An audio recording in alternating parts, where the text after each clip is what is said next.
of the Box, membahas apapun yang Anda mau. Indonesia tanah airku cinta, Nusantara merdeka bhinneka tunggal ika. Bersama Awang Ajiwasita dan Om Bob. Greetings to each and everyone. Anytime you meet, I greet anyone. Whether it namaste, assalamu alaikum.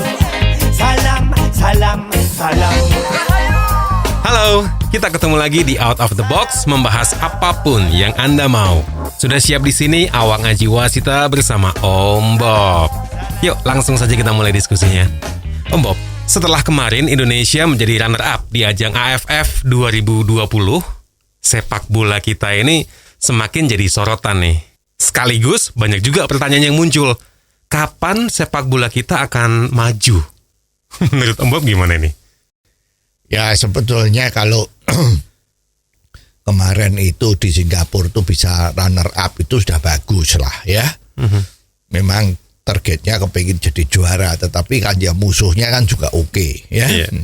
Indonesia kemarin ikut di AFF itu kan relatif pemainnya kan muda itu. Betul. Umur 20-an ya. Jadi pengalamannya kurang ya. Kalau kita lihat musuhnya yang di final itu kan ketemunya sama Thailand kan. Betul. Nah Thailand itu memang ranking kalau di Asia itu kan dia ada namanya ya. Kalau nggak ranking 1 ya ranking 2 gitu ya. Dan pemainnya kan senior-senior. Jadi kalau kita lihat dari pertandingan itu yang kemarin secara mengagetkan kan nontonnya gratis ya. Iya, betul. Biasanya nontonnya harus bayar, tapi kali ini kok gratis. Ya lumayan lah, semua orang jadi seneng ya. Paling dikit bisa nonton gratis ya. Betul. Itu kelihatan sekali bahwa pemain dari Thailand itu kan sangat secara teknik itu menguasai ya. Jadi kalau kita lihat presentasi dari posisinya, yaitu kan penguasaan bolanya itu jauh ya, lebih banyak dipegang oleh Thailand. Kalau nggak salah Thailand itu 60% ke atas, Indonesia kan di bawah itu ya. Jadi kelihatan sekali kalau memang dikurung ya. Betul. Passingnya,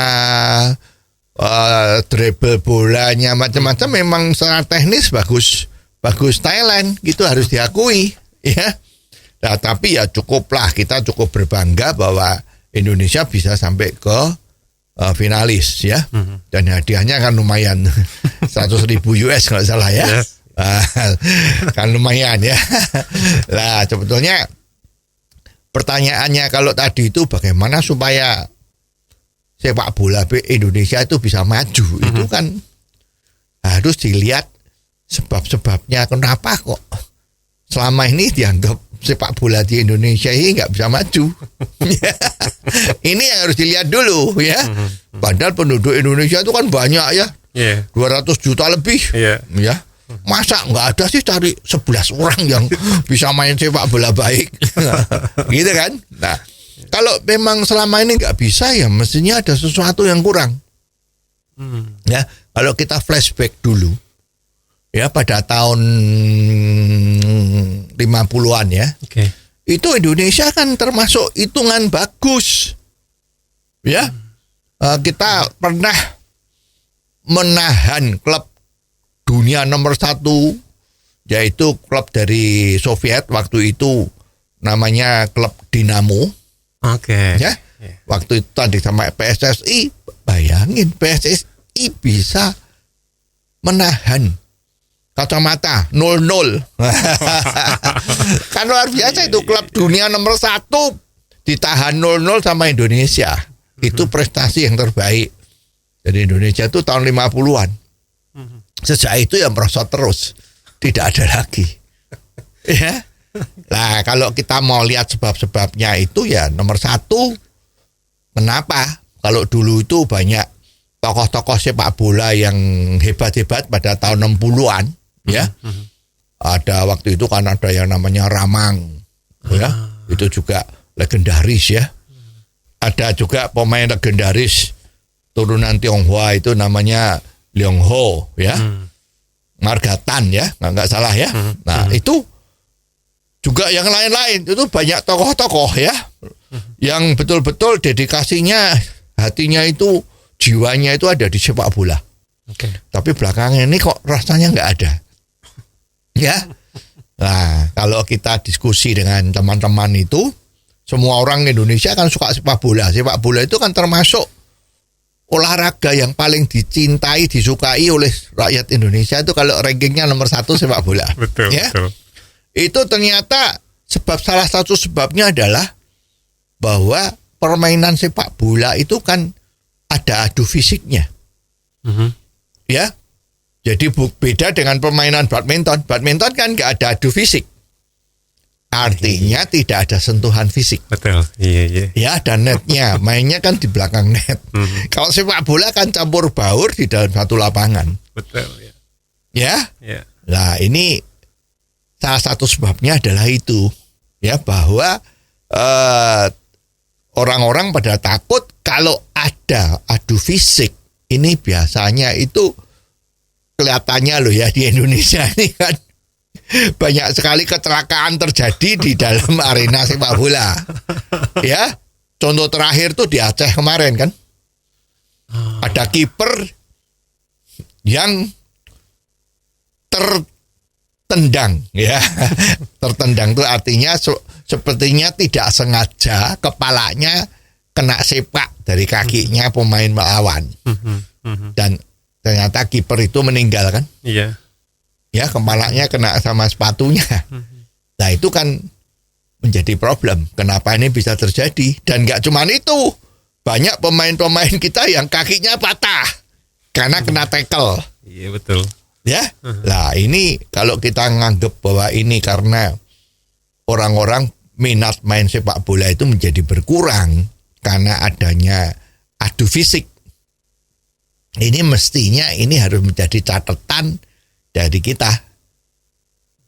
Jadi kalau orang yang berani adu fisik dan mengakibatkan kecelakaan, maka yang melakukan membuat orang musuhnya itu celaka itu harus dihukum berat.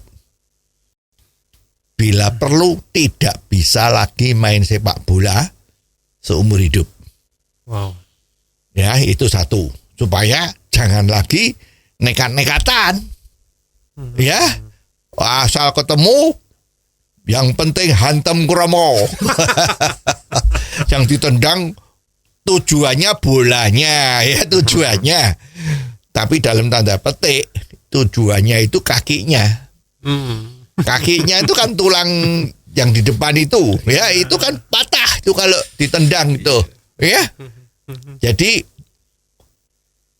mainnya nomor 2 yang penting menang, ya. Jadi caranya terserah bagaimana. Salah satunya yaitu, ya maka kalau pemain Indonesia main itu banyak sekali pelanggaran-pelanggaran kan.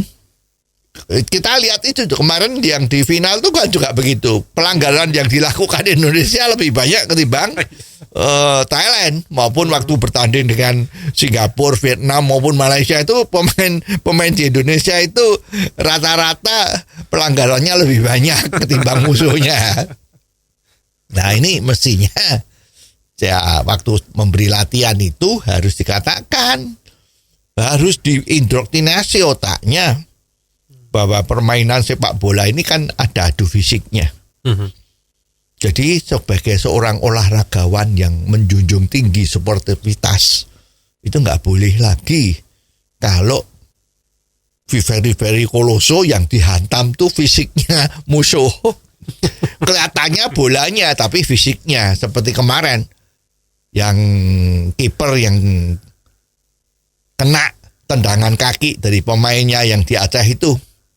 Itu kan nggak bisa, nggak boleh seperti itu. Di luar negeri juga kita lihat tuh, begitu ada yang perebutan bola, itu pasti yang ditendang, kalau nggak bisa nendang bolanya, dia nggak mau nendang, dia loncat. Karena dia udah tahu bahwa ini membahayakan jiwa dari musuhnya.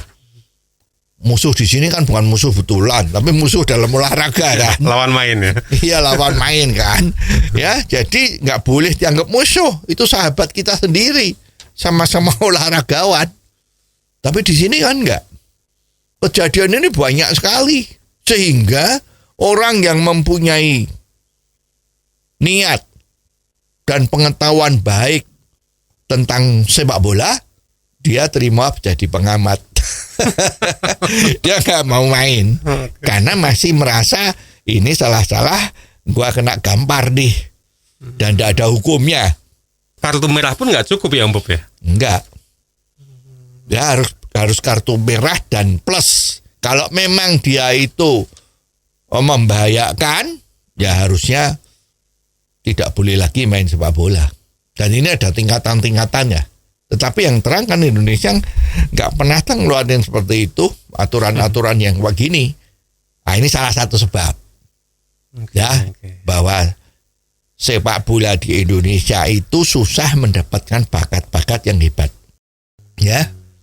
Terus di dalam seleksi pemain, ya. Sepak bola itu kan permainan teamwork. Betul. Bukan perseorangan. Jadi di sini diperlukan betul-betul tingkat kecerdasan dari pemainnya. Ya.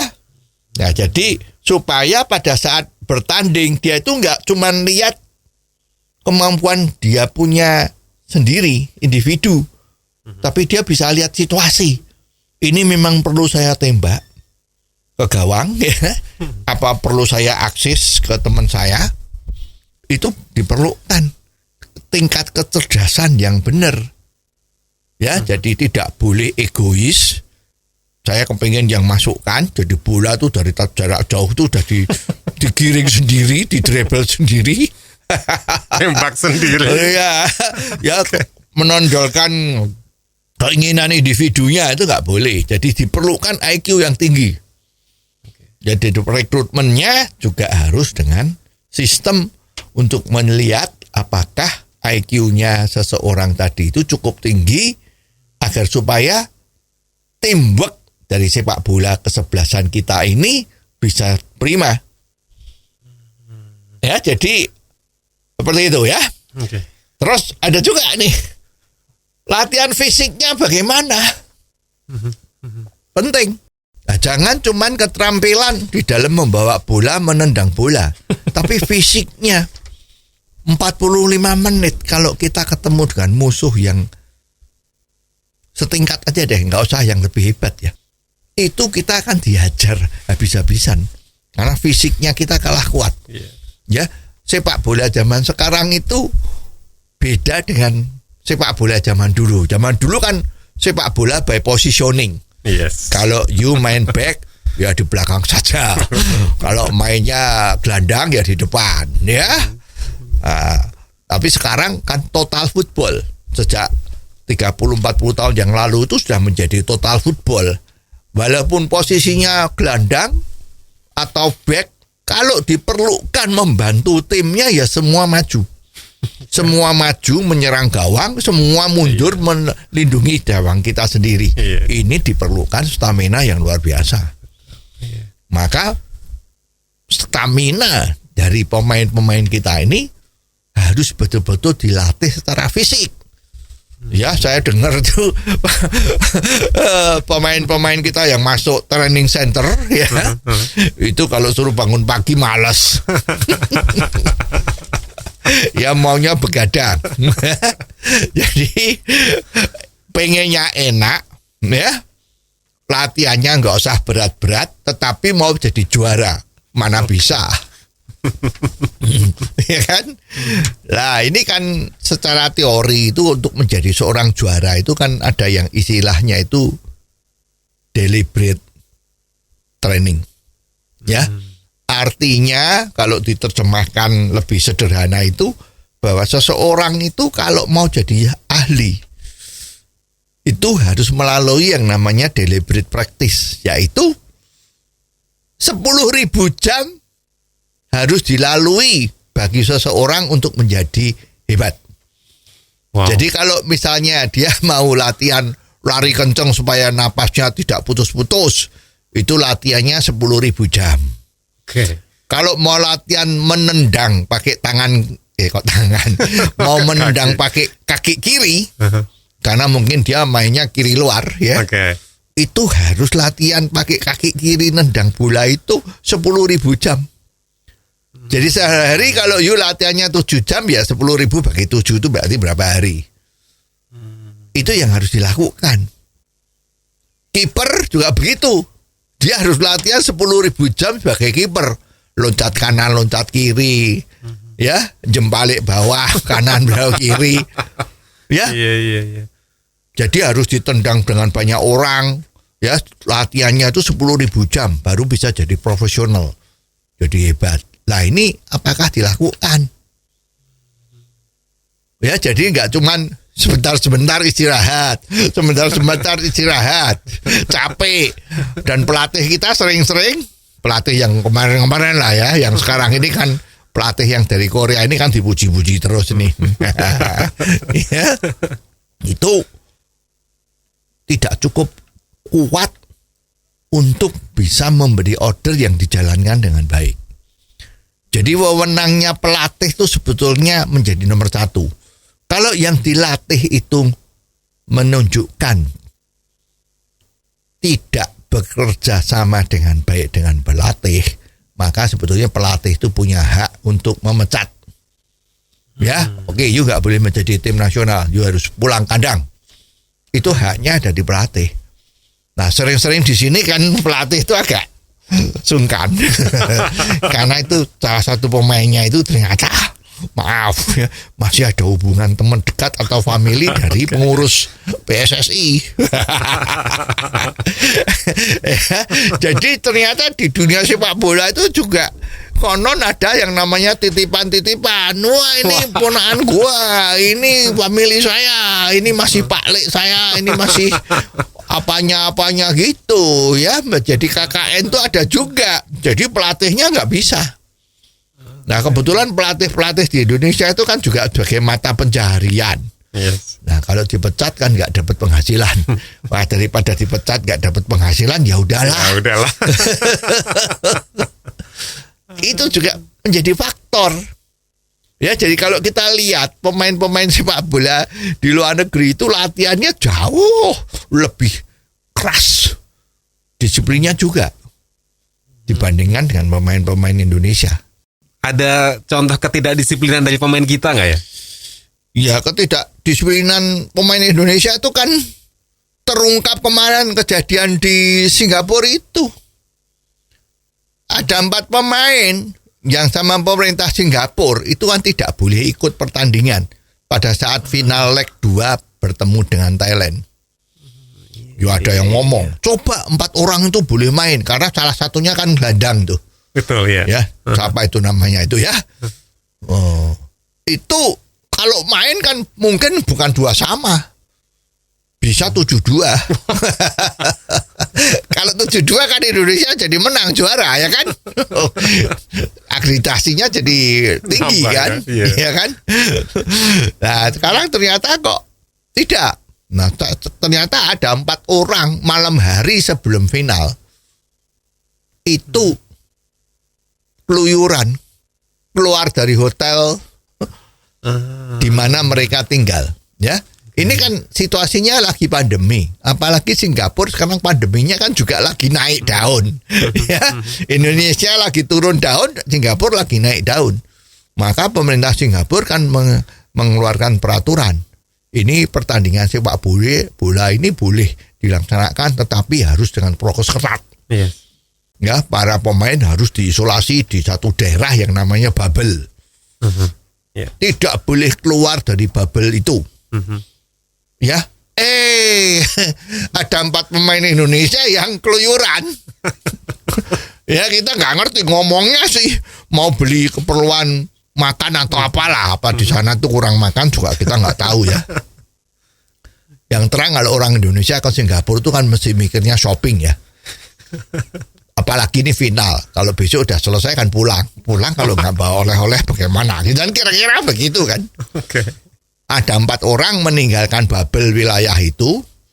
Kalau nggak salah hotelnya yang ditempati pemain Indonesia ini kan Orchard Hotel, yang kebetulan dekat dengan shopping center itu kan Orchard loh, Orchard Road ya, pojokan sana itu. Nah, ini salah satu contoh.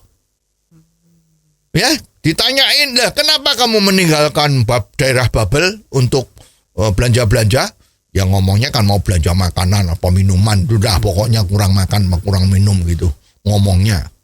Katanya sudah izin. Izin kepada siapa? Mungkin izin sama kepala timnya atau mana gitu kan. Nah kalau memang itu yang terjadi, kan tidak disiplin kan. Tidak boleh pergi. Kalau memang betul dapat izin dari ketua timnya, ya ketua timnya kan juga tidak disiplin. Sangat enak saja. Yang penting harmonis, jangan-jangan pesen aku jangan juga dibeliin nanti ya. Sekalian buat oleh-oleh rumah lah sih. Gimana? Ya. Ternyata Singapura tuh begitu ketat, ketahuan. You pergi meninggalkan wilayah isolasi itu ketahuan. Beruntung nggak diusir tuh. Ya, Singapura kan terkenal. Kemarin tuh ada waktu zaman lebih ketat itu kan orang tidak boleh makan di restoran lebih dari 4 orang. Iya. Itu ada tenaga kerja asing di sana. Singapura tuh banyak orang asingnya ya. Nah, itu kerja di sana, makan 4 orang lebih 5 orang di food court. Itu tanpa ampun, deportasi. Wow. Memang mengenai kesehatan untuk COVID ini harus ketat. Nah ini rupanya pemain sama officialnya tadi itu mungkin nggak ngerti, pengen coba-coba. Mungkin semuanya bisa diatur gitu kan. Kita kan orang asing, tamu, mestinya ya bisa kendor sedikit. Nah ini kan disiplin. Nah dari situ aja udah kelihatan. Supaya diem di hotel, supaya besok bertandingnya sehat, itu ternyata nggak kuat. Apalagi kalau bukan pandemi, aduh, pasti disuruh tidur juga. Mumpung di luar negeri, malam-malam begadang nggak tahu kemana. Besok pagi nggak bisa main, kondisinya kurang fit, nggak disiplin.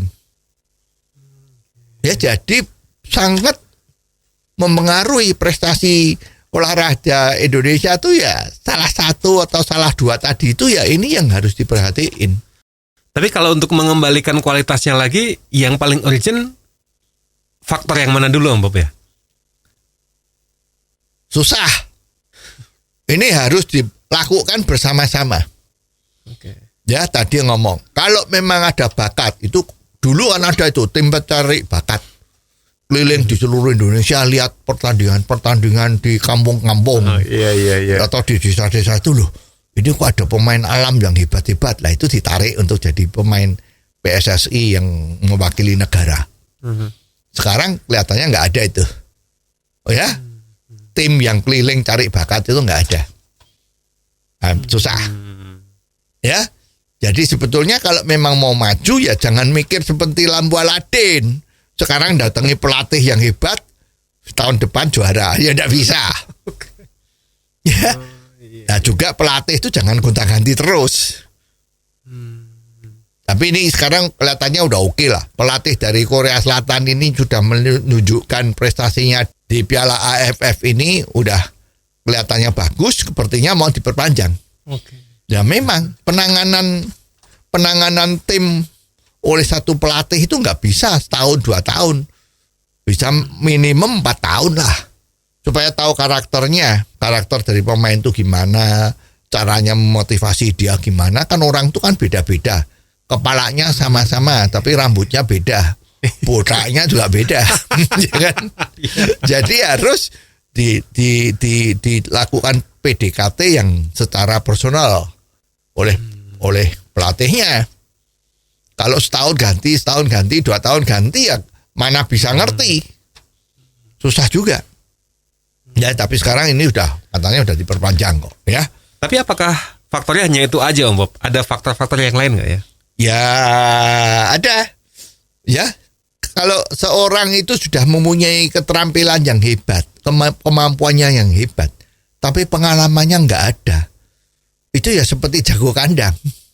Ketemu musuhnya keok, belum bertanding sudah keok dulu karena kurang pengalaman. Ya, jadi salah satunya faktor adalah kompetisi di dalam negeri itu harus dijalanin dengan baik. Oke. Harus ada. Ya ide sekarang tuh juga sebetulnya udah baik. Ada kelompok umur 12, kelompok umur 18, kelompok umur 22. Itu ada toh? Nanti yang kelompok umur yang bebas gitu juga ada ya. Itu bagus. Tapi roda pertandingannya itu harus dilakukan dengan serius. Selama ini kurang serius Om Bob. Ya, kurang. Ya, harus serius, betul-betul dilaksanakan. Setahun berapa kali kompetisinya. Ya, harus dijalankan dengan baik. Dan kompetisinya harus betul-betul benar. Nah, sekarang kan banyak isu-isu itu kan. Kompetisinya ternyata ada yang namanya, zaman dulu ya, mudah-mudahan besok nggak ada lagi tuh, sepak bola gajah. Iya. Ternyata ada uang di balik itu, UUD, ujung-ujungnya duit ya. Ternyata ada pemain yang main sepak bola gajah. Ya, artinya sama-sama tidak mau memasukkan gol. Jadi permainannya itu memutar-putar aja itu. Terkenal kan? Ya, terus ada yang katanya skornya bisa diatur. Ya. Terus ada kemarin tuh sempat yang membuat pengurus PSSI salah satunya tuh ngundurkan diri itu. Ada yang sepak bola pertandingan, malah ada yang gol bunuh diri. Ya, karena ada UUD tadi. Harus kalah. Wah, harus kalah ini kok nggak kalah-kalah. Wah, ini ada satu yang diketik bunuh diri, kalah kan. Ketahuan. Ya, terus ada yang nyanyi. Yang nyanyinya cukup merdu. Ya, sehingga diperiksa semua. Karena ini ada yang beli skor. Pemainnya disuap supaya mainnya ngalah. Harus kalah berapa gol. Ya, harus menang berapa gol, kalah berapa gol. Yang disuap tentu yang kalah kan. Kalau mau menang kan susah. Jadi yang menang harus menang, yang disuap yang harus kalah. Ya, lah suapnya itu lebih besar dari gajinya dia 2 tahun 3 tahun misalnya. Mentalnya termasuk. Jadi ini semua faktor yang membuat sepak bola kita tuh nggak bisa maju-maju. Harusnya begitu ketahuan ada suap, mulai dari pelatihnya sampai pengurusnya sampai manajernya, itu sudah tidak boleh terlibat dalam sepak bola. Jangan cuma pemainnya yang dipecat, tapi manajernya juga, pemilik klubnya juga dipecat. Wah. Ya, karena pasti pemiliknya juga pasti ikut-ikut. Kalau sekarang itu banyak tokoh-tokoh kita bintang film atau itu selebriti itu kan pada punya klub sepak bola. Iya, betul. Nah, kalau sampai klub sepak bolanya itu kena kasus suap menyuap, lah pemiliknya itu juga sudah tidak boleh lagi terjun dalam dunia persepak bolaan.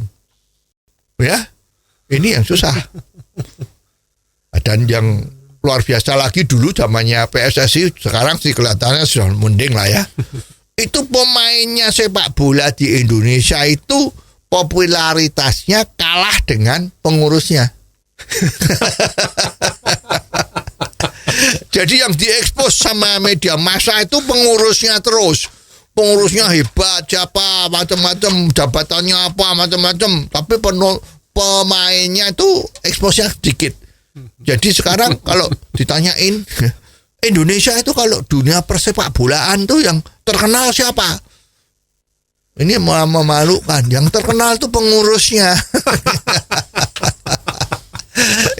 Pemainnya tuh nggak ada yang terkenal. Lah ini kan repot. Ya, jadi pengeksposan itu harusnya ya pemainnya yang hebat yang diekspos. Ini yang diekspos pengurusnya, pengurus PSSI.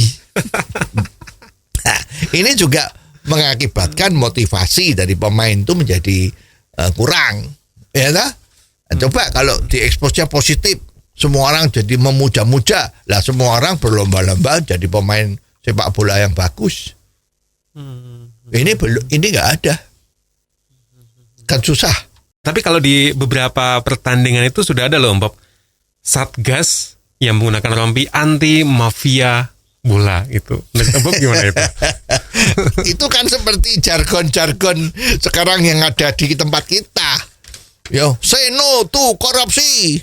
Wah, say no to koruptor. Korupsi jalan terus. Jargon-jargon itu sudah ada tim mafia, tim yang mengatasi mafia sepak bola ya. Iya, tapi nyatanya kan repot. Itu cuman kelihatan aja, wah hebat, betul-betul bebas korupsi. Tetapi mainnya masih ketahuan. Yang nyanyi banyak. Kalau masih skornya diatur. Ternyata kan judi-judi itu kan ada terus, judi gelap. Ya, menang siapa, skornya berapa itu jalan terus. Wah, ini kan juga bikin repot. Ya, setelah itu ada juga ceritanya kan pemain sepak bola kita kan profesional. Ya, diharapkan orang-orang yang ikut di klub sepak bola sekarang ini hidupnya dari sepak bola saja. Tapi tiba-tiba banyak berita kalau klub-klubnya itu memberi gaji sama pemainnya itu ada yang ditunda-tunda dan ada yang belum dibayar berbulan-bulan.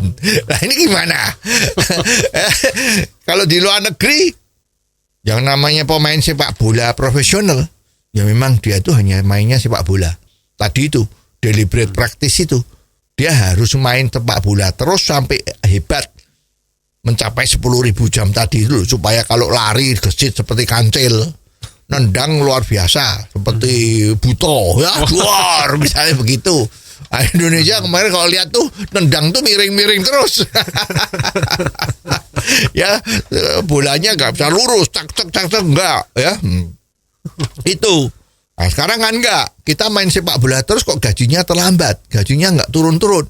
Mau makan apa? Ya. Nah, kalau sekarang di dropping bantuan banyak untuk makanan yang full gizi. Pemain sepak bola kan harus full gizi. Betul. Ternyata ada korupsi. Uang lauknya mungkin tidak dibayarkan penuh. Lah itu gimana? Kan susah. Makanya saya ngomong ini semua tuh harus dibikin betul. Ya. Semua lini harus dibikin betul. Dan ini memang diperlukan tokoh-tokoh yang dedikasinya penuh. Tokoh yang punya dedikasi tetapi nggak punya uang, ya susah. Biayanya mau dari mana? Sekarang mau cari sponsor. Kalau di luar negeri itu cari sponsor gampang. Di Indonesia cari sponsor susah. Karena cari sponsor ya uangnya itu rasanya itu untuk yang memberi sponsor itu juga nggak ada nilai tambahnya bagi yang memberi sponsor.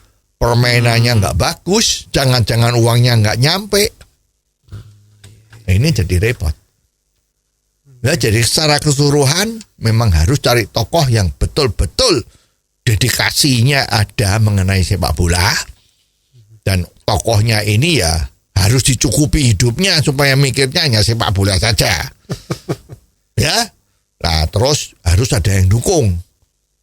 Nah ini baru bisa bagus. Kalau mau jadi sepak bola profesional loh ya. Bukan sepak bola amatir. Sepak bola amatiran ya kalau ada waktu main ya. Kalau nggak ada waktu nggak main. Kalau lagi ada kerjaan yang lebih penting ya kerja dulu, nggak sepak bola. Lah itu kan nggak boleh. Mana bisa tanding sama di pemain-pemain luar negeri yang memang profesional. Bob, kalau kita lihat sepak bola di Indonesia kan banyak juga pemain asing yang didatangkan untuk masuk dalam sebuah klub gitu. Dan kayaknya bukan cuma 1-2. Menurut Bob, apakah ini cukup membantu ya? Ya, kalau jangka pendek itu bergabungnya pemain-pemain asing. Asing itu asing tulen ya. Dari Nigeria atau dari Kolombia. Ya, syukur-syukur ada yang dari Brasil atau dari Belanda. Itu bagus. Paling sedikit pemain-pemain import. Itu kan istilahnya pemain import kan. Betul. Pemain-pemain import itu paling sedikit mestinya lebih pinter, lebih hebat daripada pemain-pemain yang ada di Indonesia. Kalau enggak masa diimport sih. Iya, gajinya betul. Juga lebih tinggi. Iya. Ya, itu bagus. Artinya dia di dalam rangka untuk mendatangkan penonton kalau ada pertandingan. Nah kalau penontonnya banyak kan tiketnya laris. Oke. Kalau tiketnya laris, nah kan punya duit untuk bayarin pemain-pemain sepak bola kita yang profesional tadi itu. Boleh, jangka pendek oke. Ya, terus tiba-tiba setelah ada pemain asing, ada suara-suara, wah kalau pemain asing itu terus gimana? Namanya juga sepak bola Indonesia kok pemainnya asing. Iya. Nah, terus dicari peraturan. Sekarang boleh pakai pemain asing maksimum 4 atau 5. Tetapi harus warga negara Indonesia. Wah, maka terus rame-rame berbondong-bondong pemain asing itu kalau mau kerja di sini jadi pemain sepak bola, rame-rame naturalisasi. Ya belum tinggal di Indonesia 5 tahun karena ada kemauan yang khusus ini, tiba-tiba setengah tahun udah jadi warga negara Indonesia. Boleh ya, secara hukum boleh, tetapi sama saja kalau udah main di luar negeri juga lo itu kok bukan orang Indonesia gitu kan. Nah tapi secara jangka pendek boleh lah. Memang kalau ada orang yang namanya itu misalnya Gonzales gitu kan, waduh, ya, wah yang nonton tuh hawa, ya, sepertinya nonton pemain sepak bola yang top, boleh, tapi memang nggak boleh terlalu lama, karena sepak bola Indonesia itu kan ada membawa bendera Indonesia, nasionalismenya ada, mendukungnya memang betul-betul mendukung, ya, mendukung Ivan, mendukung Ramang zaman kuno, mendukung siapa pemain-pemain kita sing top, mendukung Asnawi, jelas dukungannya kepada Asnawi jauh lebih semangat daripada mendukung yang namanya Empress misalnya, Sampras, yang lain, ya kan, boleh itu sebagai pemicu, ya, biasanya gajinya lebih gede ya. Setelah itu ya jangan cari Indonesia 200 juta penduduk, masa nggak bisa yang hebat, kan begitu. Jadi tetap boleh, tapi tujuannya adalah meningkatkan penonton. Ya sambil kalau memang ilmunya ada ya ditiru kan, caranya bagaimana. Tapi yang penting memang semuanya itu terpulang kepada keinginan. Ada nggak yang berdedikasi untuk memajukan sepak bola di Indonesia ini? Kalau nggak ada ya nggak bisa. Mau apa-apain ya nggak bisa. Karena kalau tujuannya memimpin itu juga cuman pengen dapat duitnya, siapa tahu ada yang main belakang, ya itu ya nggak bisa maju. Memang harus betul-betul ketemu orang yang hebat, dedikasinya. Nah, kalau kita lihat olahraga di Indonesia, Om Bob. Ini mungkin kalau tadi kita banyak ngobrol sepak bola, badminton atau bulu tangkis, oke lah, semakin lama semakin maju gitu. Tapi apa kabar dengan cabang-cabang olahraga lainnya yang rasanya kok kayak semakin menurun ya? Ya Anda sudah tahu itu, dan semua orang juga udah tahu nih. Ya olahraga di Indonesia itu yang paling nonjol cuman badminton kan. Ya, walaupun Thomas Cup itu 19 tahun baru kembali ya. Tapi kelihatannya memang yang bisa dijago-jagokan cuma badminton. Yang lain-lainnya berat. Secara alami memang luar biasa. Dulu pada tahun zamannya Asian Games itu tahun 60-an, itu kita menelurkan seorang pemain yang istimewa. Pelari 100 meter yang namanya Serengat. Oh iya. Ya, Mo Serengat. Itu menjadi juara dunia apa juara Asia ya, rekor itu. Tapi setelah itu loh, kok hilang. Baru kemarin muncul lagi nih, baru belum lama ini. Itu yang lari 100 meter tuh dari NTT itu, Zohri. Itu juga hebat. Itu juga ternyata pemain alam. Dia nggak pakai latihan. Setelah juara baru dilatih. Tapi sekarang juga rasanya loh, kok kemarin di Olimpiade nggak ikut ya. Itu ya. Terus dulu juga banyak pemain pemanah Indonesia dikatakan Sri Kandi Indonesia. Wah luar biasa. Sekarang nggak ada suaranya juga. Ya. Terus dulu ada petinju yang juara dunia itu Thomas Americo. Ya. Juga ada yang lain ya. Elis Sekarang Pikal. Elis Pikal. Iya. Itu luar biasa juga. Nah, tapi ada kejadian yang aneh kan. Di mana-mana kalau orang tinju itu kan setiap ronde berhenti itu mesti duduk istirahat. Ini ada kejadian yang luar biasa. Sepanjang pertandingan tidak mau duduk istirahat.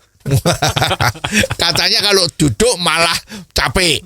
Itu akhirnya ya cuman seperti itu, kalah lagi. Dan jadi sifat-sifat seperti ini, maaf, sebetulnya kan orang anggap ini kan sifatnya kurang bagus ya. Sepertinya ada sedikit ya, ada aroganisnya kan. Arogan nih. Masa tidak istirahat setelah main 3 menit?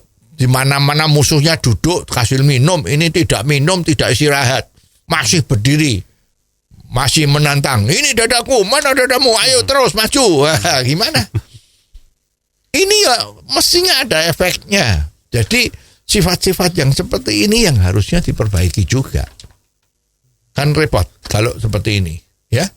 Juga sekarang ada juga alasan. Dulu tenis sempat Indonesia tuh menjadi pembicaraan di Asia loh. Ya, zaman itu ada yang namanya Yusti Jotare. Wah, itu tenisnya luar biasa. Terus ada Gondo Wijoyo. Ya, keren gitu kan. Terus kalau cewek itu ada Lita Lim. Ya. Belakangan namanya jadi Lita Sugiarto ya. Karena Sugiarto itu pemain tenis top juga di Indonesia. Belakangan ada yang namanya Yayu Basuki. Iya. Kalau nggak salah menjuarai Asian Games. Ya. Nah, itu juga kemajuannya sulit. Ada beberapa kemarin juga menjuarai beberapa lah, di Australia tuh main, di Wimbledon main, ya di Prancis terbuka sepertinya juga main. Tetapi kan sangat kurang. Nah, ini memang diperlukan semacam akademi khusus ya. Zaman kuno itu kan ada yang namanya sekolah menengah olahraga. Ada itu. Nah, tujuannya kan supaya kalau memang orang itu nggak mampu sekolah, tapi mempunyai bakat yang hebat dalam olahraga, ya olahraga itulah yang jadikan profesi. Ya, tetapi ya memang harus dikasih penghidupan yang baik. Jangan sampai orang milih profesinya jadi pemain olahraga tetapi kehidupannya nggak bisa. Seperti kemarin tuh juara tinju dunia di Indonesia itu kemarin sampai setengah mati, hidup aja susah. Sehingga harus dimintakan maaf, bantuan untuk menyambung kehidupannya yang lebih layak. Nah, itu kan membuat orang kalau mau jadi pemain olahraga mikir masa depan. Kalau Madesu gimana? Masa depan suram. Ya lebih baik tidak. Keluarganya juga tidak menginginkan. Itu kan jadi repot. Lalu apa yang harus dilakukan ya supaya dunia olahraga ini jadi panas lagi gitu, Om Bob? Ya tadi itu. Pemerintah harus serius. Kalau ada menteri khusus untuk olahraga ya harus benar. Jangan ada kejadian seperti dulu itu. Dana-dananya malah dikorupsi. Ya kan? Dana-dana yang untuk membina pemain-pemain olahraga malah dijadikan korupsi, sempat masuk penjara. Ya, walaupun sekarang udah dibebaskan ya. Itu tetap nggak bisa. Jadi harus secara komprehensif semua dibikin beres. Ya, kalau ada Kementerian Olahraga bagus. Cari orang yang benar, pengawasannya transparan. Apa yang dilakukan semua pada tahu, dan yang namanya KPI-nya juga harus jelas. Key Performance Index dari menteri khusus olahraga ini apa? Itu harus jelas. Ya, dan ke bawahnya juga harus jelas. Ada Kementerian Olahraga tapi dibantu Dirjen sepak bola, dibantu lagi Dirjen bola basket, Dirjen badminton misalnya, tenis. Nah, semua harus diopeni dengan bagus, dengan transparan, semangat. dedikasi, cari orang-orang yang kuat. Nah itu niscaya bisa jadilah Indonesia. Masa penduduk nomor 4 di dunia kan? Masa olahraganya kalau bertanding itu urutannya nggak pernah 5 besar atau 10 besar. Ya. Olimpiade itu pada saat mendapat medali emas atau medali perak dari badminton langsung posisinya bagus. Makin lama makin merosot akhirnya nomor berapa itu? 30 atau berapa itu. Sayang kan? Oke. Tapi rasanya apa masih ada cabang olahraga yang ketinggalan ya Bob yang belum sempat kita bahas ya? Iya. Sepertinya ada ini bola basket. Iya, basket. Bola basket dulu Indonesia itu menjadi tokoh untuk Asia loh. Iya, betul. Ya, berbareng dengan Filipina, bersama dengan Tiongkok. Indonesia ditakutin. Sekarang mana basketnya Indonesia? Nggak ada. Tidak berbicara lagi. Kasusnya sama. Karena you tahu, basket itu adu fisik. Di dalam arena basket itu kan fisik. Iya. Pembinaannya juga agak beres. Sekarang ya beruntung kita ada Asrul Ananda itu ya, yang dari Surabaya. Yeah. Itu dia sekarang menjadi pimpinan Liga Basket Indonesia. Sepertinya mau digalakkan dengan betul lah, kita lihat. Kalau memang si Asrul ini nanti punya dedikasi yang kuat dan kepemimpinannya oke, menciptakan sepak bola yang profesional betul, ya kita akan ada harapan. Kita lihat aja. Tapi ya tadi itu, karena dia ada kontak fisik, kalau disiplinnya tidak jalan dengan baik, you tahu, itu kalau basket itu kan lagi loncat didorong jatuh, kakinya putus, kepalanya pecah, gimana? Iya. Ini harus betul-betul ketat. Di samping aturannya, wasitnya juga harus oke. Kalau bicara wasit, jadi kita ingat sepak bola kemarin, wasitnya ada yang dipukuli sama pemain sepak bola. Itu kan gimana? Ini semua mempengaruhi. Ya, jadi basket kita menaruh harapan karena ada tokoh muda Asrul dari Surabaya itu yang jadi bagus nanti ya. Mudah-mudahan ini bisa bagus. Nah, kalau kita bisa jadi bagus, ya harapan kita banyak Asrul yang lain yang mau masuk di dalam membina olahraga di Indonesia agar supaya bagus. Yes. Dan sekian episode kali ini. Terima kasih untuk kebersamaan Anda. Jangan lupa Anda bisa kirim komentar melalui WhatsApp ke 0878 5590 7788. Jangan Anda lewatkan Out of the Box versi singkat atau pendek dalam program Underline yang setiap hari disiarkan di radio kesayangan Anda ini. Anda pun bisa mengikuti Out of the Box melalui indotv.live. Sampai ketemu di episode selanjutnya. Awang Ajiwasita bersama Om Bob. Tentunya di Out of the Box membahas apapun yang Anda mau. Out of the Box, membahas apapun yang Anda mau.